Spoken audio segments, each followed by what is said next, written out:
What's up, guys, and welcome back to another episode of Realistic Rumour. This is episode number 39, and as we look at the league table after 6 games, a bit mixed. We're sat in 8th with 8 points, 2 wins, 2 draws, 2 losses.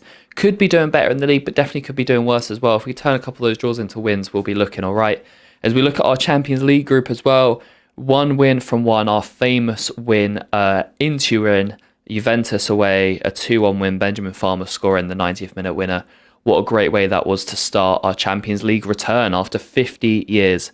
Nottingham Forest are in the Champions League again. And that's where we'll be kicking off today's episode. The first game will be Bayer Leverkusen at home. Xavi Alonso's Bayer Leverkusen. And I was looking at their squad, and it's actually littered with ex-Premier League players. Emil Smith-Rowe, Moise Keane, who had a spell at Everton, Nicola Pepe, Mikel Merino, who played for Newcastle what feels like an absolute ages ago, Alessandro Martinez, talented centre-back, Ivan Toney, and Leonardo Trossard. So an absolute stacked squad. Obviously, amongst that, they've got some other talent as well, some non-Premier League talent. But yeah, this is going to be a tough game. Obviously, the Juventus game we thought would be our toughest tie, and we won it. There is no doubt in my mind that we won't win all 6 games. So even though we overcame the toughest one, I'm sure we'll come against some more hurdles, and this one will definitely be one. Champions League football returns to the City ground. European football after 50 years out of it. This was the target. This was the aim. Maybe we did it a season earlier. Maybe we overachieved, but I guess we'll see. As we look at the lineup for today's game, we make 6 changes after the injury time loss to Villa in the end of the last episode. Farmer comes in along with the Wonyi, Talisca, Lopez, Hummels and Williams as we look to make it 2 wins and 2 out of Europe. And then you'll see with the Leverkusen side all of the ex-Premier League players that I was talking about. Well, we would start off the game actually on a really strong foot. Just 2 minutes in, Farmer, who's just been hot on it recently, finds Maxi Lopez, and the Frenchman should really do better. I mean, well, if he should have done better, Isak definitely should have done better. Through 1-on-1, the Swede puts the shot. Well, the shot is actually saved, and that was just like 10 minutes in, I think, and then 15 minutes in, we had another chance. We're absolutely tearing Leverkusen apart early doors. A Wonyi running through on goal. He back heels it to Benjamin Farmer, the man of the hour, and his shot into almost an empty net, but from the edge of the box goes wide. Leverkusen then grew into the game. So after we missed 3 really good chances in the first 15 minutes, Leverkusen then started to turn the screw and forced Dean Henderson into a number of really good saves. A couple from Moise Keane, and then into the second half. Quite a quiet second half, actually, until about 20 minutes to go. A lovely move.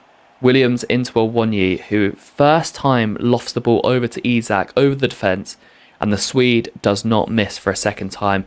First touch off the head, second touch on the volley, keeps it low. I think it goes between the keeper's legs, and we lead 1-0 in the Champions League. And then about 6 minutes later, with Leverkusen pushing on, there was plenty of space in behind, and Renan Lodi ran into that space, squared it for Isak, and well, I said he wouldn't miss a second time. He did miss a second time, but then he did miss a third time. 1-on-1, first time, on his weaker foot, but he should be at least testing the keeper there. Need to work on Isak's finishing a bit, that's for sure. Anyway, it doesn't matter. We win 1-0. That's 2 wins from 2, and that puts us top of Group A. I mean, I could not have dreamt of a better start. 2 wins from 2 and a clean sheet as well, which is really nice. I'm noticing we are creating a lot of chances in the Champions League compared to the Premier League. I'm not quite sure why that is, but at Juventus, we created numerous chances, and then the same happened in the Leverkusen game. You know, we created so many chances, and as we look at the group there, we are top 2 wins from 2. Juventus beat Pilsen 3-0, so they move up to second. But the thing is, we need to take our chances, because we cannot be taking 1 out of 5, 1 out of 6, because we will get punished eventually. So we need to be more clinical in front of goal. As Mats Hummels, I didn't actually notice this in the game, but he picked up a 4-week injury. Not ideal, but yeah, he's now out for 4 weeks. Bella Kopchak comes to us and says he wants to replace Hummels. That's fine, actually. Do you know what? You can have his spot on the bench. We'll rotate as well and get him some game time. And also as well, you would have seen there a number of our players called up for international duty. The one I want to mention, Benjamin Farmer, the youngster, he has been called up for his first England caps. I absolutely love that. He's been smashing it in these early stages, and he's been recognised by, well, I guess we'll say it's still Gareth Southgate in charge. Gareth Southgate has called Benjamin Farmer up to the England squad, along with Dean Henderson and Calvin Phillips, actually, also up for the England squad. As we move into the second game of the episode, and it's back to league action, Tottenham at the City Ground. 8th against 10th, we have the same record, 2 wins, 2 draws, 2 losses, and we're separated by 1 goal difference. As we look at the Spurs side here, dangerous front three, Kane, Son and Leroy Sane, absolutely love that. We make 7 changes again, the whole back line changes, in come Bella Kotchap after wanting more game time, Ndombele, Yates and Sayankov also come in. As we look at Harry Kane, I mean, it says that he's potentially having a campaign to remember. He could break the record. It says the record there's 36 goals, even though Awoniyi broke it last season with 37 goals, but a bit annoying the game doesn't fix that. Anyway, Talisca hit the bar with a great head, a great chance with his head, actually. He should have done better. He hit the bar, then Tottenham go down the other end, and, well, we just spoke about him. Harry Kane makes it 7 goals and 7 and punishes us for, well, we were talking about it in the last game, not taking our chances. We got away with it against Leverkusen. We won 1-0. We're now 1-0 down in this game. And going into the second half, Iker Muniain, the Spaniard, attempted a audacious lob over Henderson, almost winning. And then I don't know how the ball stayed out of the net here. Heung-min Son somehow couldn't get his head to the ball, even though he was a yard out. Harry Kane would have the ball in the back of the net, but it would be ruled out for offside with about 10 minutes to go. We didn't really create too many chances here. Alexander Isak with one of them. This save was ridiculous from Hugo Lloris. Absolutely ridiculous. He saves the resulting corner as well from Maguire, but that save from Isak, was outrageous because Isak hit it with such ferocity, and Lloris gets to his right-hand side and gets a strong palm to it. And the game would end for the second game in a row at the City Ground. It ends 1-0, but this time it's for the visitors. Tottenham take a 1-0 victory away from Nottingham Forest. And, well, do you know what? I have to say fair play to Spurs because they actually really kept us to limited chances. We did not create too much at all. That Isak chance at the end was probably our best chance. We didn't take it. Spurs come away with a 1-0 win.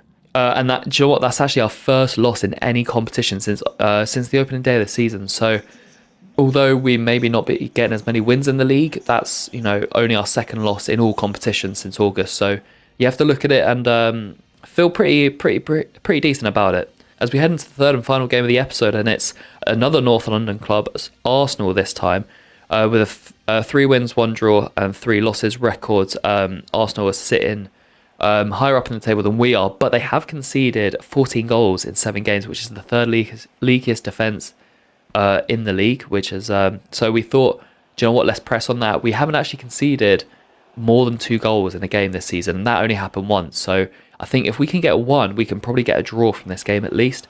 We make another 6 changes to the side that lost to Spurs.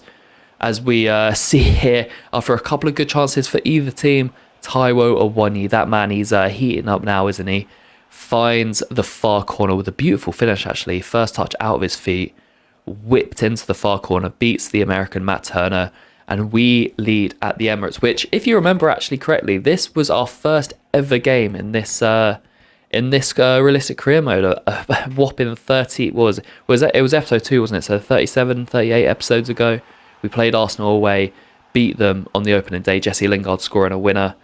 We actually came from 1-0 down to win 2-1. Well, Arsenal would come from 1-0 down to lead 2-1 here. We were saying how we hadn't conceded more than 2 goals in a game this season. Well, we've conceded 2 now.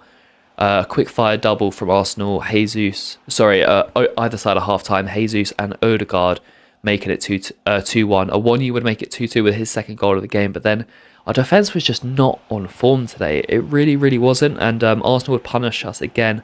They work a free kick through Trippier, Saka, and then Sal before the latter finds Jesus square in the box to finish and get his second of the game, and that would really kill our momentum, and that would be it, full time.